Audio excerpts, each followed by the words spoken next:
होली की आत्मा। बचपन से शहर में रहने वाला मनोज इस साल होली की छुट्टियों में अपने गांव दुर्गापुर वापस आता है, जहां उसे देख पूरा गांव खुशी से झूम उठता है। जब गया था तब इतना सा था और अब देखो कितना बड़ा हो गया है। हाँ सरपंच जी, जब मैं गया था तब आप भी बहुत जवान थे और अब देखो कितने बूढ़े हो गए हैं आप। चलो चलो बढ़िया है। बच्चा घर वापस आ गया। इसी खुशी में आज रात पार्टी होगी। क्या बात है, गांव में भी पार्टियां होने लगी। वैसे अगर पार्टी की बात है तो आज क्यों सीधा होली पार्टी करते हैं। होली पार्टी की बात सुन चहल पहल में अचानक सन्नाटा छा जाता है, जिसे देख मनोज को कुछ अजीब लगता है, लेकिन तभी सरपंच बात पलट देता है। अब बहुत देर हो गई, चलो सब अपने घर चलो, पार्टी के बारे में कल सोचेंगे। मनोज भी मम्मी पापा के साथ घर आ जाता है, पर होली पार्टी और उस पर पूरे गांव की खामोशी वाली बात अभी तक उसके जहन से निकलती नहीं। पापा, होली पार्टी की बात पर सब चुप क्यों हो गए थे? अरे होगी उनकी कोई अपनी बात। मुझे गांव की पंचायत ही थोड़ी पता है। थक गया हूँ, चलो सो जाते हैं, कल बात करते हैं। पापा की बात मानते हुए मनोज भी सोने चला जाता है। आज तो छुपा लिया, लेकिन हफ्ते बाद जब होली का दिन आएगा तब इसे कैसे रोकोगे?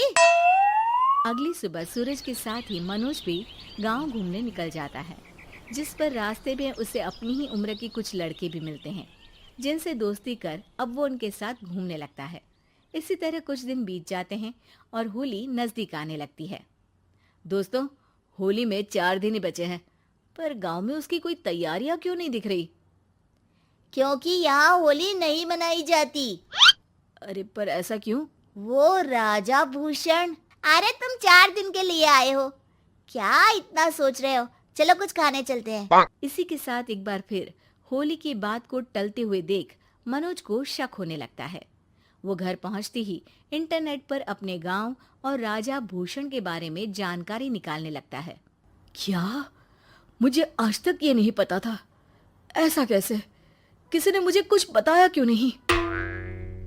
सारी जानकारी लेने के बाद मनोज गांव वालों या अपने मम्मी पापा से कुछ पूछे बिना खुद ही उसकी सच्चाई के बारे में छानबीन करने लगता है, जिसके चलते वो राजा भूषण की हवेली में पहुंचता है। वाह, क्या हवेली है यार। पर क्या यहाँ सच में कोई भूत है? हेलो भूत जी, कोई है क्या? हम इस साल गांव में होली सेलिब्रेट कर रहे हैं, क्या आप उस पर थोड़ा इंटरव्यू देंगे? मनोज के ऐसा बोलते ही गांव में तूफान उठ जाता है और हवेली में रखी सारी चीजें हिलने लगती है। एक अदृश्य शक्ति मनोज को धक्का देकर हवेली से बाहर निकाल दरवाजा बंद कर लेती है। ये सब देख मनोज हैरान रह जाता है। क्या अभी मुझे हवा ने धक्का देकर बाहर निकाल दिया?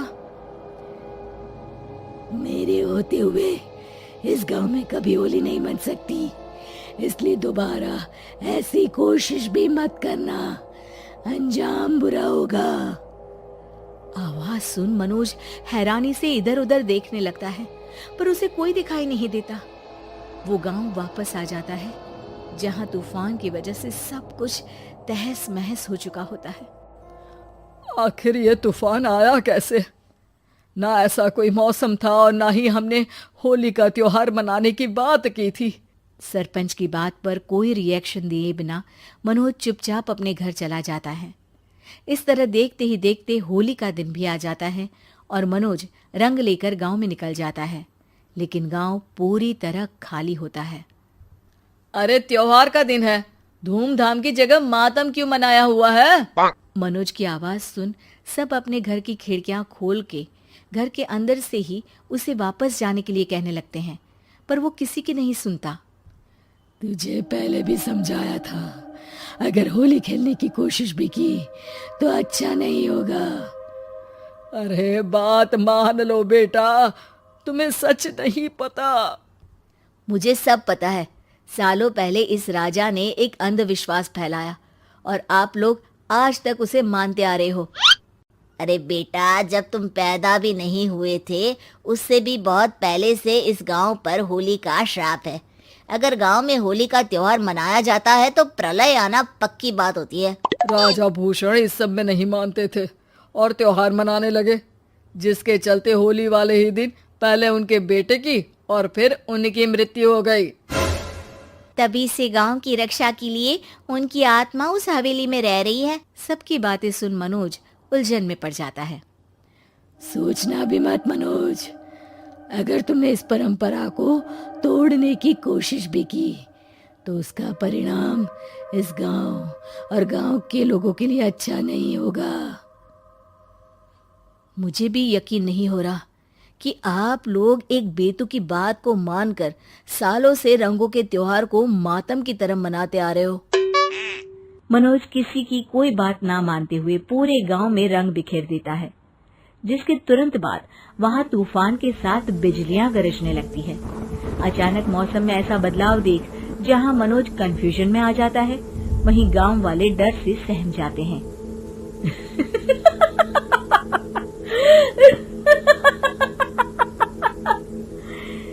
इस लड़के ने हमारे जैसे सिर्फ अपने स्वार्थ के लिए नहीं बल्कि पूरे गांव की खुशियों के लिए यहाँ होली मनाई है, जिस वजह से अब इस गांव पर होली का श्राप टूटता है। ऐसा बोलकर राजा का भूत वहां से गायब हो जाता है, जिसके बाद गांव के लोग धूमधाम से होली मनाते हैं। खुशियों के रंग गांव में बिखरे ही होते हैं कि अगली सुबह अचानक मनोज कहीं गायब हो जाता है और एक बार फिर गांव में होली का नया राज शुरू हो जाता है।